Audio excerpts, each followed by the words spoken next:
Hello and good morning, it's Phil Thatch and I'm very excited today because I'm at a waterfall I've been wanting to go to for a long time. I've seen Ron Durant and Tim Childers and others come here. It's about 2 hours from my house, so I just haven't ever come until today. And here I am, it's about 45 degrees. I've arrived right at sunrise, so I got up about 4:30 this morning to get here. And the waterfall is right by this road. I'm on the bridge and the waterfall is just right there. Upper Potter Falls. Apparently there's a lower one. So I'm going to go down there and check it out. Today I'll be shooting with the Sony a6700 and I've brought the 11mm ultra wide and the 18 to 50 Sigma f2.8 lens. And strangely, I figured on a weekday in very early morning with it cold there would be nobody here, but it looks like there's one other person going to be down here, so I'll have to deal with that.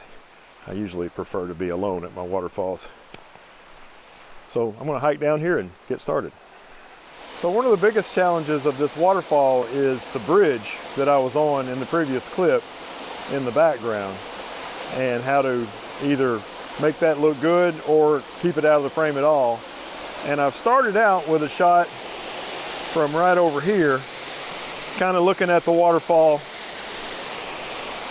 from the side and getting a low angle and maybe not even using all of the top of the waterfall.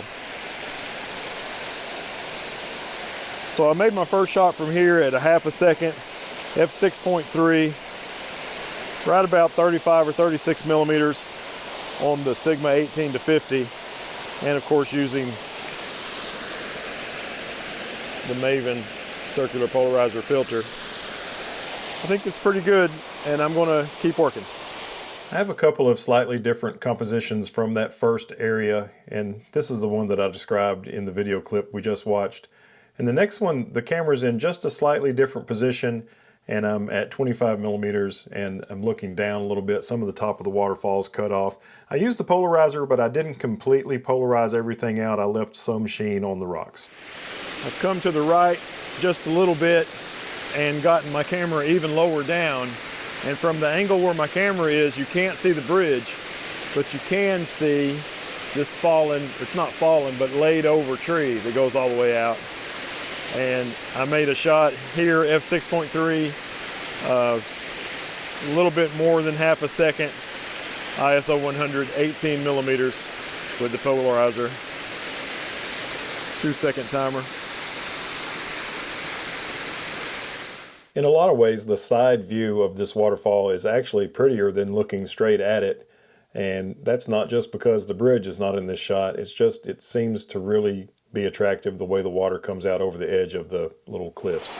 I've come down a little bit lower. My first shots were made from over there, and now I'm very low, almost at water level, and I'm concentrating just on this main stair-steppy part of the falls instead of the whole thing, and making some detail shots of just that one area.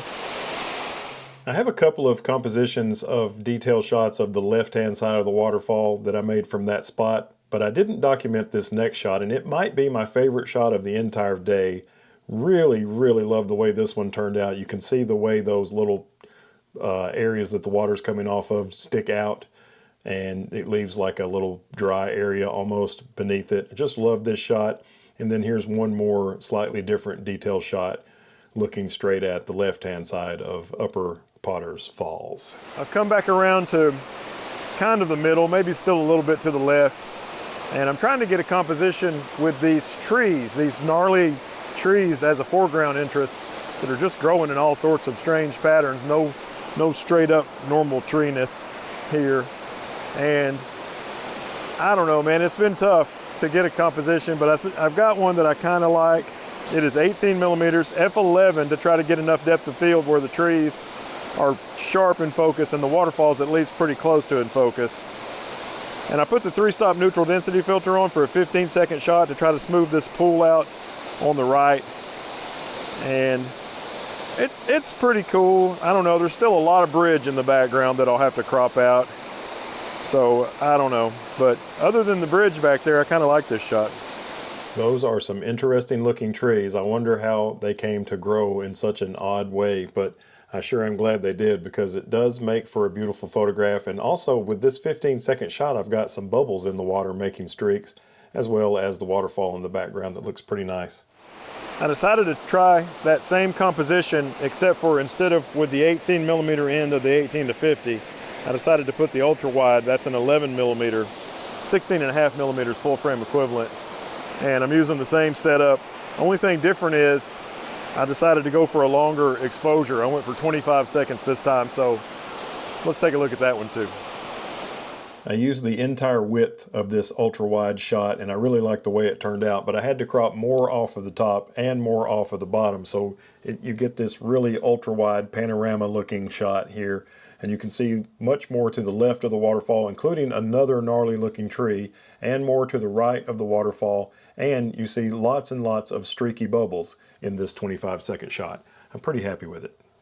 Okay, so that was Upper Potter's Falls. And from what I understand, there's also Lower Potter's Falls. It's just a short hike downstream. So I'm going to attempt to find that. And while I start that hike, I'm going to mention that where I live in East Tennessee has been in a drought this year, this autumn.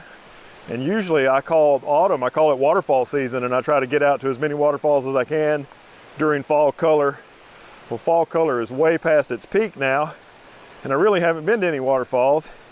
And the reason for that is because of this drought. Well, today is Wednesday, and all day on Tuesday it rained. So I knew that the waterfalls would be flowing today, and while I'm on kind of a photography vacation, a photography / football vacation, I said, you know what, it's rained a whole bunch, let me get out to a waterfall. And I decided to come to this one, this Potter Falls area, because I've never been here before, and why not see something new in the one time so far this autumn that I've been able to get to a waterfall while there's actually water there. Well, I found my way down here to Lower Potter's Falls, and it's cute. I really like the upper one better, but there's several things about this that are superior to the upper one. First of all, there's really no problem no problem at all with the bridge in the background, and very little problem with light coming from the background. There's pretty much a canyon wall all the way up, even above the second level of the falls over here on the left. So that's really nice. And another thing that's really wonderful here is there's some great bubbles slowly moving through this pool in the foreground. Now, I don't really like the cascadiness of the right-hand side of this waterfall too much. I'd rather have a straight fall or a stair-stepped kind of a fall. When it just kind of slinks down a rock, I don't like that as much, but it's not horrible. But I do love the bubbles, and I do love the vastness of the canyon. So with that in mind, I've kept my ultra wide on the 11mm, 16.5 full frame equivalent, and I'm still working on 30-second shots to try to, I mean, the waterfall, I don't think it's going to look good no matter what shutter speed. I just don't, like I say, I don't like that cascade style. But the bubbles with the long exposure are going to look cool, I think. Look at all those bubbles making all sorts of crazy swirls. It's kind of almost too much on the left hand side of the frame, but the foreground part where the bubbles are is really nice. And I do enjoy this entire canyon shot with all the waterfalls. And the waterfalls, the lower part of the waterfalls don't look as bad as I was worried they were going to look. And the upper part of the waterfall looks fantastic. And later on, I find a way to get to it. Stepped over to the right, just about 8 or 10 feet from the horizontal composition that I worked on for so long with the 11mm lens. And I've gone vertical here using the small rig cage.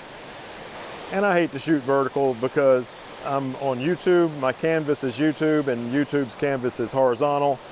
But what I like about this vertical shot is the bottom of the waterfall is kind of divided into 1, 2, 3, 4 parts.